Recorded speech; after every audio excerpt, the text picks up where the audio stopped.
다니엘서 6장 1절부터 10절입니다.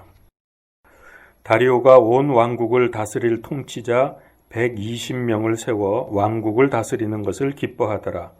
또 그가 이들 위에 총리 셋을 두었는데 다니엘은 그 중에 첫째였으니 이것은 통치자들이 그들에게 보고하게 하여 왕에게 손해가 없게 하려 함이더라. 그때 이 다니엘이 총리들과 통치자들보다 앞섰으니 이는 뛰어난 영이 그 속에 있었기 때문이더라. 왕이 그를 세워 온 영토를 다스리게 하려고 생각하니라. 그때 총리들과 통치자들이 왕국에 관하여 다니엘을 고소할 기회를 찾고자 하되 어떤 기회나 허물도 찾지 못하였더라. 그는 신실하였으므로 그에게서 어떤 실수나 허물도 찾아볼 수 없었더라. 그때 이 사람들이 이르되 우리가 이 다니엘의 하나님의 율법에 관하여 그를 고소할 기회를 찾지 못하면 그를 고소할 기회를 찾지 못하리라 하고 이에 이 총리들과 통치자들이 함께 모여 왕에게 가서 그에게 이같이 아뢰되 다리오 왕이여 영원토록 사시옵소서. 왕국의 모든 총리들과 총독들과 통치자들과 조은자들과 대장들이 함께 의논하여 왕의 법규를 굳게 세우고 확고한 칙령을 정하였나이다. 오 왕이여 이것은 곧 누구든지 30일 동안 왕 외에 어떤 신이나 사람에게 청원하는 자는 사자굴에 던져 넣으라는 것이니이다. 오 왕이여 이제 칙령을 굳게 세우시고 그 조서에 도장을 찍어 메대 사람들과 페르시아 사람들의 법 곧 바뀌지 않는 법에 따라 그것을 바꾸지 못하게 하옵소서 하니 그런 까닭에 다리오 왕이 그 조서와 칙령의 도장을 찍으니라. 그런데 다니엘은 그 조서의 도장이 찍힌 것을 알고도 자기 집에 들어가 자기 방에서 예루살렘을 향하여 창문을 열고 전에 하던 대로 하루에 3번씩 무릎을 꿇고 기도하며 자기 하나님 앞에서 감사를 드리더라. 아멘. 다니엘은 청소년기에 포로로 잡혀왔습니다.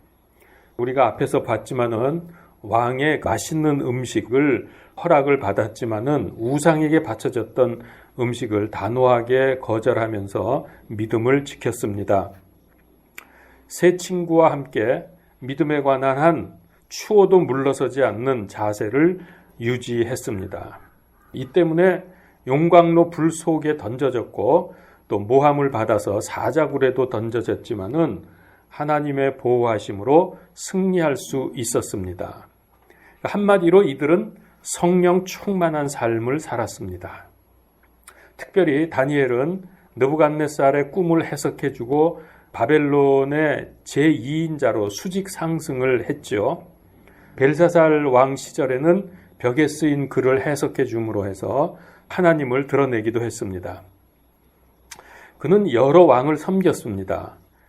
그러면서 계속해서 최고위직을 유지했을 뿐만 아니라 그걸 통해서 세상에 하나님을 크게 높일 수 있었습니다. 지난 주일 말씀에서 난공불락의 요새 바벨론 성이 타락과 우상숭배와 신성모독으로 메네, 이거는 연수가 끝났다. 그리고 대겔, 무게가 안 나간다.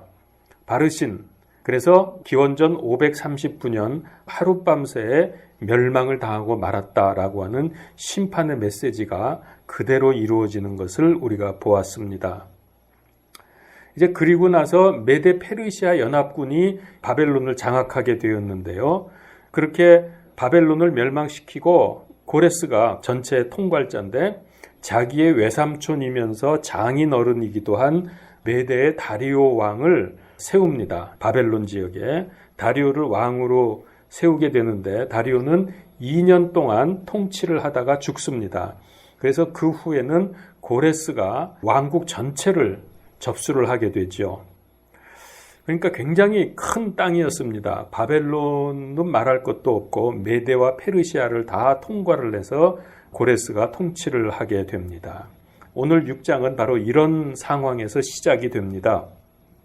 다니엘은 처음부터 하나님의 절대 주권을 강조했습니다. 그래서 다니엘서를 우리가 쭉 봐왔지만은 모든 사건은 어떻게 결론이 나냐 하면은 하나님께서 살아계시고 그분의 절대 주권에 의해서 모든 것이 움직인다.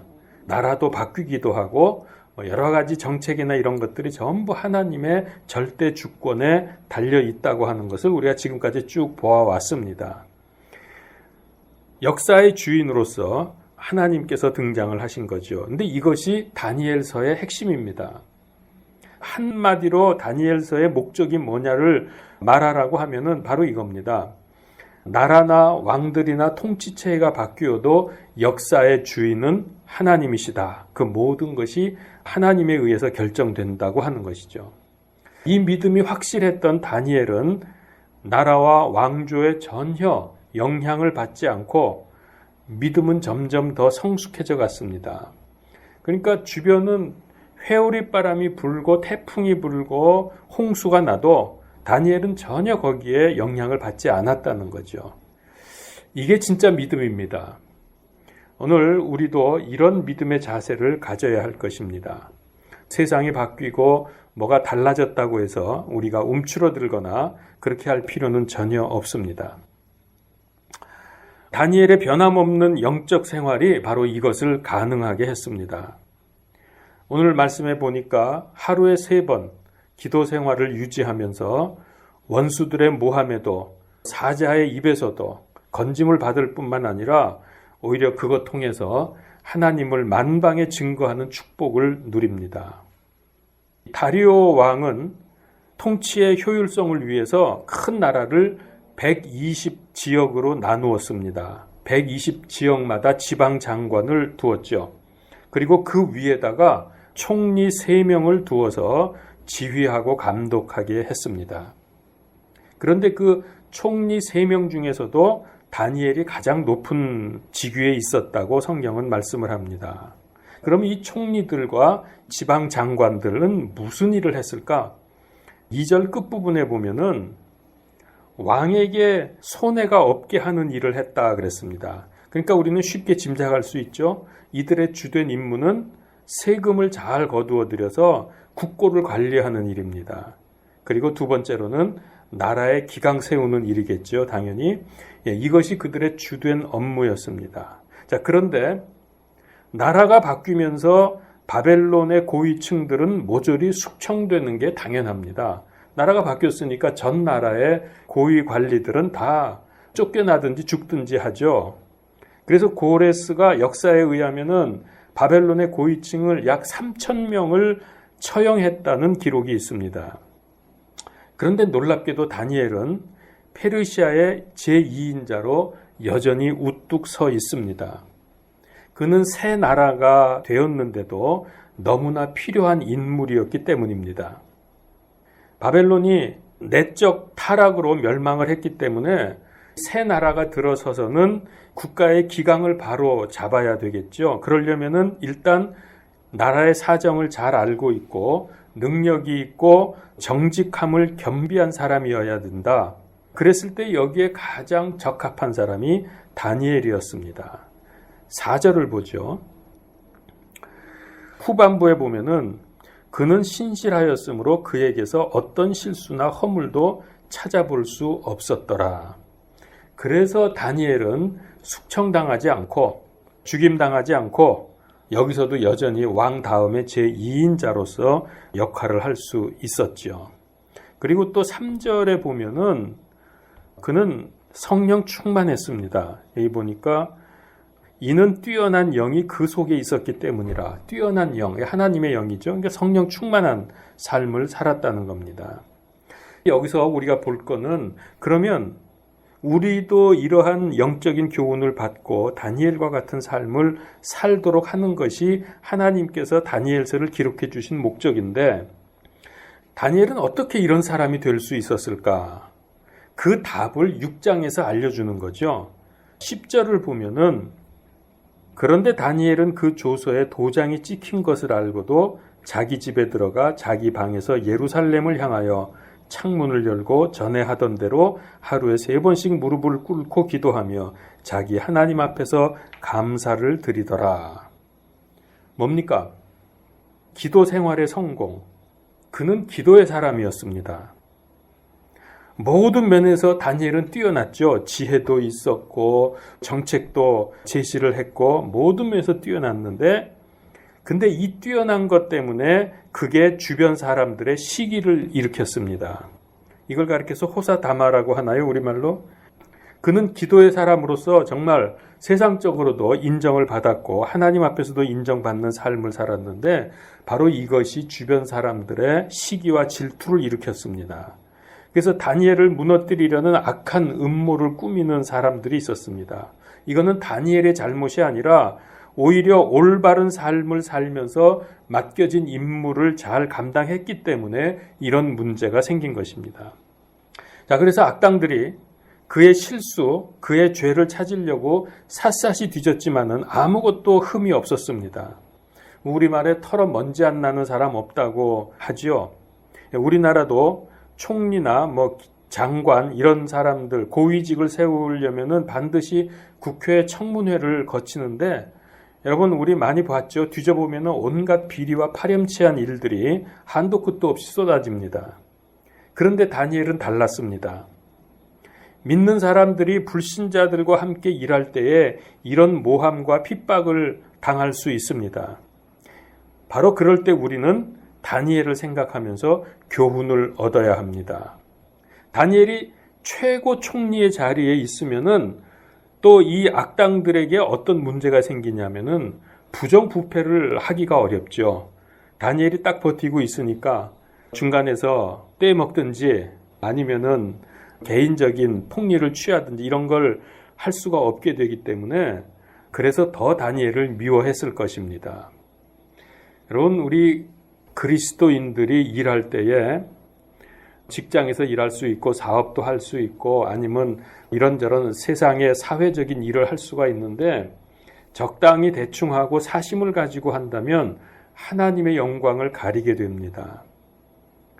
나의 삶, 나의 일을 통해서 하나님이 드러나야 됩니다. 하나님을 높이도록 힘써야 합니다. 고린도전서 4장 1절 2절에 보면은 사람이 마땅히 우리를 그리스도의 사역자요 하나님의 신비들을 맡은 청지기로 여길지어다. 또한 청지기들에게 요구되는 것은 신실한 사람으로 드러나는 것이라. 여러분, 우리 이 말씀을 좀 기억합시다. 이건 우리 그리스도인들이 세상을 향한 자세가 어떠해야 되는가를 알려줍니다. 여기 보면은 세상 사람들이 우리 볼 때, 아, 저 사람은 그리스도의 사역자구나. 이게 드러나라는 거예요. 이게 드러나도록. 그 정도로 인정을 받아야 됩니다. 그리고 신실한 사람으로 드러나라. 근데 이러려면은 생각하지 못했던 손해와 많은 대가를 치러야 할 수 있습니다. 그거는 우리가 많이 생각해 볼 수 있죠. 정말 그리스도인으로서 양심적으로 살 때에 세상에서는 비난과 조롱을 받을 수 있고 손해를 많이 봅니다. 그러나 우리가 그럴 때 꼭 생각할 것, 하나님께서 지금 보고 계시다. 하나님께서 지금 나와 함께 계신다. 이것을 잊지 마시기를 바랍니다. 참다운 그리스도인으로 산다는 것이 이 어둠의 세상에서는 그리 녹록하지 않습니다. 우리는 하나님의 이름을 걸고 사는 사람들이라서 세상 사람들에게 책 잡힐 것이 없어야 할 것입니다. 왜냐하면 그들은 조그만 것도 그리스도인이라는 이유 때문에 작은 것도 크게 부풀려서 비난하고 공격하기 때문에 그렇습니다. 중요한 말씀이 있습니다. 로마서 14장 16절에서 18절입니다. 찾아보시기 바랍니다. 그러므로 너희의 선한 것이 비방을 받지 않게 하라. 하나님의 왕국은 먹는 것과 마시는 것이 아니요 오직 성령님 안에서 의와 화평과 기쁨이니라. 이것들 안에서 그리스도를 섬기는 자는 하나님께서 받아주시며 사람들에게 인정을 받느니라. 그렇습니다. 사람들에게 인정을 받을 정도로 그리스도인의 사역자로 드러나야 하는 거죠. 그래서 비방받지 않게 하라고 했잖아요. 이 다니엘이 참 모범입니다. 이게 쉽진 않지만은 기왕에 우리가 그리스도인으로 살 때에 여기에 초점을 맞추면서 살면 좋겠습니다. 자, 그런데 여기서 간과하지 말아야 될 것이 하나 있습니다. 다시 다니엘서로 돌아가서요. 6장 13절을 보죠. 그때 그들이 왕 앞에서 응답하여 이르되 오 왕이여 유다의 포로된 자들의 자손에 속한 저 다니엘이 왕과 왕의 도장을 찍은 그 칙령을 중히 여기지 아니하고 하루에 3번씩 청원하나이다. 자, 이 다니엘이 걸려들었습니다. 근데 여기서 고소할 때 말이 아주 좀 이상한 말이 있습니다. 하루에 3번 청원은 여기서 이제 기도를 의미하는데 그거가 이제 칙령을 어겼다는 건데 다니엘을 가리켜 뭐라 그랬습니까? 유다의 포로된 자들의 자손에 속한 저 다니엘. 좀 특이하지 않습니까? 자, 이건 무슨 뜻입니까?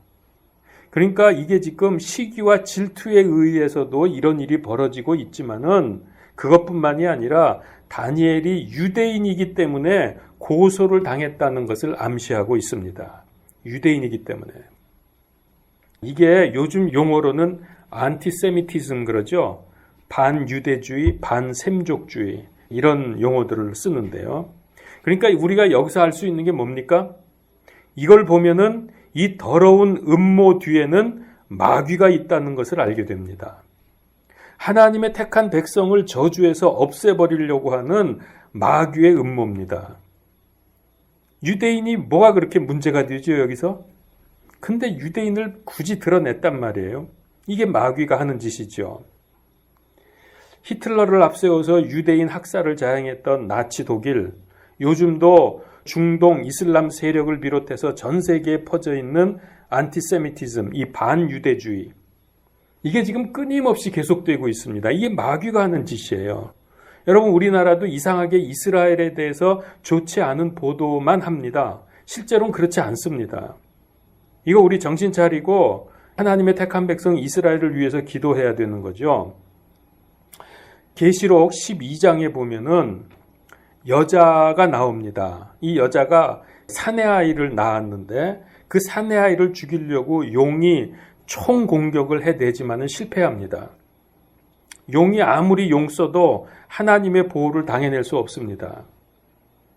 여기서도 결국은 다니엘이 모함을 받았지만은 승리하고 원수들이 오히려 사자의 밥이 되죠. 그거는 이제 오늘 읽지는 않았지만은 자, 5절을 보겠습니다. 그때 이 사람들이 이르되 우리가 이 다니엘의 하나님의 율법에 관하여 그를 고소할 기회를 찾지 못하면 그를 고소할 기회를 찾지 못하리라. 이건 무슨 말이죠? 하나님의 믿음에 관해서 고소해야지 다른 거는 흠이 없어. 이 다니엘이. 방법이 없는 거예요. 그래서 공적인 일로는 꼬투리를 잡지 못하니까 이제 최후의 수단을 강구했습니다. 이방신을 인정하지 않는 유대교의 특성을 이용해서 다니엘을 올가매려는 계획을 세웠습니다. 그들은 다니엘이 하루에 3번씩 기도하는 것을 잘 알고 있었기 때문에 기도 생활을 방해하려는 음모를 꾸몄는데 이게 사단의 전략이 아니면 무엇입니까? 기도 못하게 하는 것. 그러니까 이 배후에는 사탄이 있다는 거예요. 기도는 사탄이 하나님의 말씀과 함께 가장 무서워하는 것이기 때문에 기도 금지로 몰아가는 것입니다. 다니엘이 자꾸 기도하니까 사탄이 힘을 못 쓰는 거예요. 좀 어떻게 방해를 해보고 싶은데 그러니까 기도를 못하도록 하기 위해서 사탄이 악한 무리들을 통해서 기도한다고 지금 고소를 하는 거죠. 죽이려고 하는 겁니다. 그러니까 이 원수들이 다니엘이 이 세상에서 승승장구하고 영역이 대단한 것은 기도 때문이다 하는 것을 이미 알고 있었던 것 같습니다. 자, 그럼 이제 상황이 어떻게 됐습니까? 이런 칙령이 떨어졌기 때문에 기도를 해도 문제고 안 해도 문제가 됩니다. 30일 동안의 기간을 정했습니다. 30일 동안 기도의 공백이 생기면 다니엘의 영적 힘이 쑥 빠져버립니다. 그리고 다시 시작하려고 할 때 기도의 탄력을 잃어버리게 됩니다. 굉장히 힘들죠. 그러니까 30일 후에 기도를 회복하기가 쉽지 않다는 거죠. 반대로 만일 칙령을 무시하고 계속 기도하면은 사자굴에 던져서 죽여버리면 됩니다.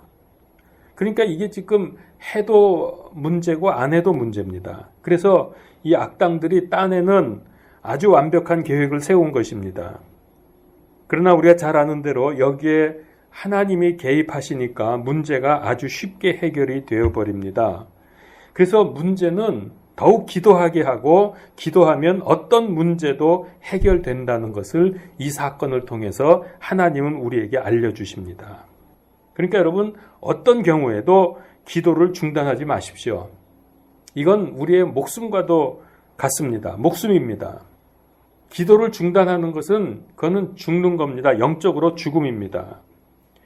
그래서 기도를 해도 안 해도 문제가 되는 이 상황에서 다니엘이 계속 기도했을 때 너무나 쉽게 그리고 너무나 분명하게 깨끗이 해결이 되어버리고 말았습니다.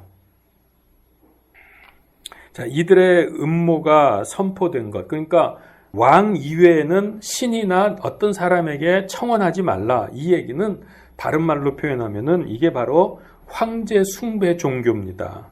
고대 사회에서는 황제 숭배 종교가 흔했죠. 어느 나라를 장악하게 되면은 황제는 고대 사회에서는 신의 대리자나 신의 아들로 취급을 받습니다. 그렇게 인정을 받았습니다. 그러니까 뭐 신급이죠. 신에 해당되는 사람이기 때문에 거기에 기도하고 요청을 해야 되는 겁니다. 그러니까 다른 신이나 다른 사람에게 청혼을 하게 되면은 그거는 황제에 대한 반역이 되는 것입니다. 더더군다나 지금 나라를 얻은 지 얼마 되지 않았기 때문에 국론이 통일돼야 되고 왕의 절대 주권과 절대 권력을 옹위할 수 있는 게 필요했죠. 그러니까 이거 얼마나 좋은 구실입니까? 황제 숭배 종교. 이거를 딱 세워놓으면은 나라가 통일되죠. 국론도 통일되죠. 왕의 힘이 전체를 장악할 수 있게 되는 겁니다. 자, 이거를 이용해서 다니엘을 제거하려고 하는 정말 기막힌 방법을 고안해낸 겁니다. 여기에 속아서 조서와 칙령의 도장을 찍었습니다. 근데 이 칙령과 조서에 찍은 도장은 좀 특별한 법입니다. 이거는 취소가 불가능한 법으로 만들어졌다고 했습니다. 심지어는 도장을 찍은 황제조차도 이 법을 취소할 수가 없는 그런 특별한 법입니다. 그런데 10절에 보니까 다니엘은 이 칙령의 내용도 알고 이것이 자기를 겨냥한 간악한 흉계라는 것도 알고 이거를 어기면은 사자밥이 된다는 것도 너무나 잘 알고 있었습니다. 총리 중에 제일 높은 총리인데 이걸 모르겠습니까?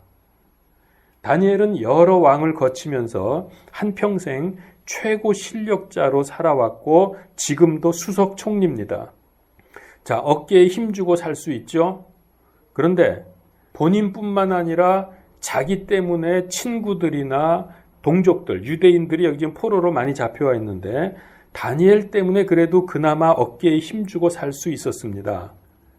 그러니까 이거 다니엘 한 사람이 나 뭐 이런 거 다 안 해도 돼. 나 총리직에서 물러나도 돼. 아니면 나는 죽어도 돼.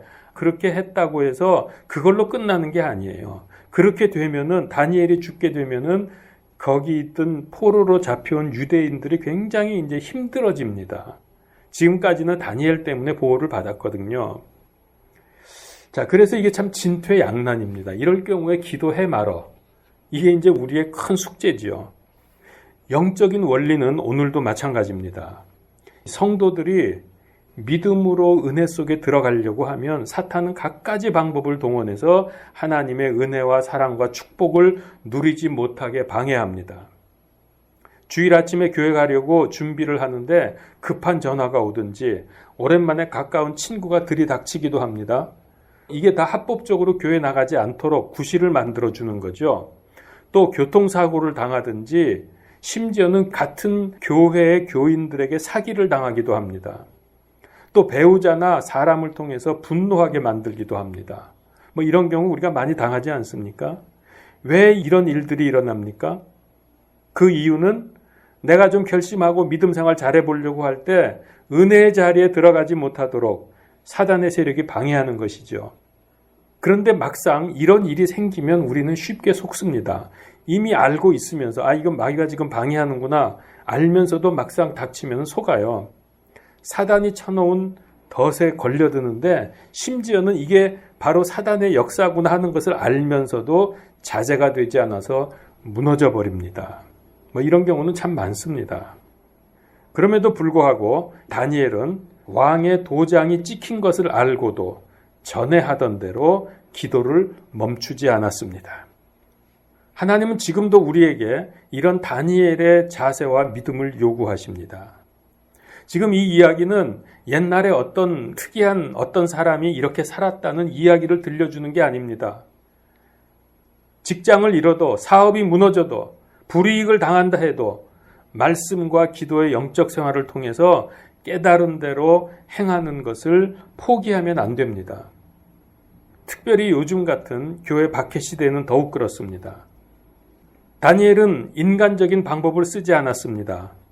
이 법의 부당성을 말하고 또 법에 숨어있는 의도를 왕에게 말하면서 통촉해 주시옵소서 이런 거 하지 않았어요. 풍전등화와 같은 생명의 위기 앞에서 살려달라고 도와달라고 하지 않았습니다. 30일만 참으면 되고 아주 기도 안 하는 것도 아니니까 이런 자세도 아닙니다. 30일만 그러면 입을 뒤집어 쓰고 소리 안 나게 속으로 기도하면 되지 이것도 아니었습니다. 오히려 그는 전부터 하던 대로 방문과 예루살렘을 향한 문을 활짝 열어놓고 그 잠궈놓고 하지 않았습니다. 그는 똑같이 기도 생활을 계속했습니다. 만약에 이 기간 동안에 기도를 중지했다고 하는 것은 어떤 의미가 되느냐 하면 그거는 황제 숭배에 동참한다는 뜻이 되는 겁니다. 그래서 당장 살기 위해서 기도를 중지하지 않았습니다. 자, 여러분 우리가 여기서 다니엘이 왜 이렇게 고집을 부릴까? 30일 안 하면 되지. 그 다음에 하면 되잖아. 아니면 이불 뒤집어 쓰고 소리 안 나게 하지. 문 걸어 잠그고. 왜 다니엘이 그렇게 하지 않았습니까? 왜 고집을 부립니까? 법이 이거는 올바른 법이 아니기 때문에 비록 법으로 이거는 고칠 수 없는 특별한 법으로 선포되었음에도 불구하고 내가 이 법에 나의 믿음이 물러설 수 없다. 이것이 다니엘의 신앙입니다. 더군다나 기도가 막히면 하나님과 막히게 되고 하나님과 막히면 세상의 모든 일이 다 뒤틀리고 무너지기 때문에 원수 마귀가 바라는 게 이거 아닙니까? 단순히 기도 안 하는 게 아니에요. 기도 안 하면 좀 어때? 좀 얼마 동안 안 할 수도 있지. 그러나 그렇게 되면은 어떤 결과가 오는지 바로 요것을 잘 알고 있었기 때문에 마귀가 이런 일을 벌인 거죠. 전 그런 의미에서 다니엘이 참 멋지다고 생각이 됩니다. 어떤 도움도 받을 수 없는 지금 진퇴양난, 사면초가, 고립무원의 이 상태에서도 전혀 두려워하거나 고민하지 아니하고 아무렇지도 않은 듯이 마치 아무 생각도 없는 사람처럼 그냥 전에 하던 대로 세상은 요동을 치든 말든 태풍이 불든 말든 홍수가 나든 말든 원수가 공격을 하든 말든 전부터 하던 대로 영적 생활을 지속합니다. 이것이 승리의 비결 중의 비결입니다. 여러분 어떻습니까? 이렇게 기도 생활 유지할 수 있습니까? 바빠서 피곤해서 아파서 마음이 안정이 안 돼서 기도하지 못했다는 말들을 합니다. 그럴 때는 더 기도해야 됩니다. 그러니까 더 기도해야 됩니다. 마귀는 지금 급하니까 우선 할 일 막아놓고 나중에 기도하라고 합니다. 급하니까 지금 기도해야 됩니다. 급하니까 일부터 하는 게 아니라 급하니까 기도부터 해야 돼요. 왜? 하나님이 하셔야 해결이 되니까. 다니엘은 죽음 앞에서도 물러서지 않고 믿음으로 기도했습니다. 그것도 하루에 3번씩. 이 큰 나라의 수석 총리의 업무가 얼마나 무겁고 많았겠습니까? 그런데 하루에 3번씩 기도하느라고 시간을 뺏긴 게 아니라 하루에 3번씩 기도했기 때문에 이 일들을 해결해낼 수 있었다는 겁니다. 왜냐하면 하나님께서 주시는 지혜와 능력으로 수석 총리의 업무를 감당할 수 있었죠. 그렇기 때문에 이 상황에서도 여기 10절에 보니까 감사를 드리더라. 감사가 나온 겁니다. 이게 다니엘만 그랬냐? 위대한 인물이었던 다윗도 다니엘처럼 하루에 3번씩 기도했습니다. 시편 55편 17절 한번 찾아봅시다. 다윗의 시입니다. 55편 17절. 저녁과 아침과 정오에 내가 기도하고 크게 부르짖으리니 그분께서 내 음성을 들으시리로다. 언제 기도했어요? 저녁과 아침과 정오에. 그러면 3번 한 거죠? 제가 그래서 이 말씀 준비하면서 저는 이제 아침 저녁으로 아침에 일어나서 말씀과 기도 생활하고 자기 전에 이제 하고 그랬는데 나도 다니엘처럼 좀 쓰임 받고 싶다. 다윗처럼 쓰임 받으면 좋겠다. 그래서 낮에 한 번 더 하기로 했습니다. 그래서 저는 어떻게 하고 있냐면은 이 스마트폰에 이 폰에 알람이 있잖아요. 그래서 점심 때 알람 맞춰 자꾸 잊어버리니까 뭐 하다 보면은 그래서 이게 울려요. 그러면은 꺼놓고 이제 하죠. 3번씩 저도 좀 흉내 좀 내보려고. 여러분들도 난 바빠서 안 돼 그러지 마시고 한번 해보십시오. 이게 최고 인생 성공의 비결입니다. 그래서 믿음 생활에 성공한 사람들의 공통점이 무엇이냐? 그들은 예외 없이 말씀과 기도의 사람이었다. 어려울 때, 답답할 때, 위기 때, 시험 때, 지혜가 필요할 때, 나라의 위기 때 언제든지 말씀과 기도로 돌파했습니다. 베드로가 감옥에 갇혔을 때 교회가 기도했죠. 예루살렘 교회가. 그랬더니 하나님께서 천사를 보내시니까 풀 수 없는 사슬이 풀어지고 감옥문이 열려버렸습니다. 바울과 실라도 감옥에 갇혔을 때 기도하니까 갑자기 지진이 나서 감옥문 모두 열려버렸고 모든 사람의 결박이 풀렸다고 했습니다. 히스기야가 눈물로 기도할 때 죽음에서 벗어나서 15년의 생명이 연장되었습니다. 말씀 그대로 믿고 기도하는 그리스도인들에게 하나님께서 주시는 응답입니다. 우리가 아무리 말씀 읽고 순종하고 기도해도 난 이 정도 했으면 충분해 라고 말할 수 없습니다. 그래서 언제든지 말씀보다 기도보다 앞서면 안 됩니다. 영적 생활 없이 헌신하고 봉사하면 얼마 안 가서 힘들고 불평 나오고 지칩니다.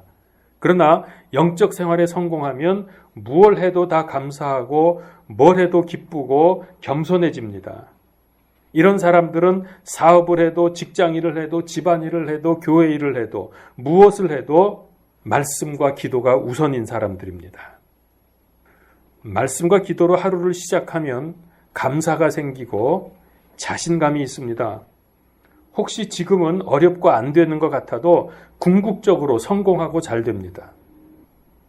사람 간의 관계가 대화와 소통이 있어야 되듯이 그래야 유지가 되듯이 하나님과의 대화가 유지되어야 관계가 유지되고 하나님의 은혜, 인도하심, 축복을 누릴 수 있습니다. 여러분 대화가 안 되면 얼마나 답답합니까? 그리고 오해가 생기잖아요. 말을 안 하니까 오해가 생기죠. 하나님과 대화가 안 되면 그 인생이 얼마나 답답하고 문제와 절망 속에서 헤매게 되겠습니까? 그러면 어떻게 하나님과 대화하고 소통할 수 있죠? 하나님은 어떻게 우리에게 말씀하시고 우린 또 어떻게 하나님께 말씀을 드립니까? 이게 소통이 돼야죠. 하나님은 우리에게 성경을 통해서 말씀하십니다. 그래서 매일 성경을 읽어야 됩니다. 하나님의 음성을 들어야 하니까. 그리고 우리는 어떻게 하나님께 말씀드립니까? 기도로 아뢰입니다. 이게 소통이 돼야 됩니다. 그래서 말씀과 기도, 말씀은 하나님이 우리에게 주시는 거고 기도는 우리가 하나님께 올리는 거고 이게 바로 영적 생활 아닙니까? 그러니까 이 영적 생활이 안 되면 교회를 다녀도 인생의 의미가 없습니다. 그래서 여러분 성경에 보면은요, 기도하라는 말씀이 거의 1000번가량 나옵니다.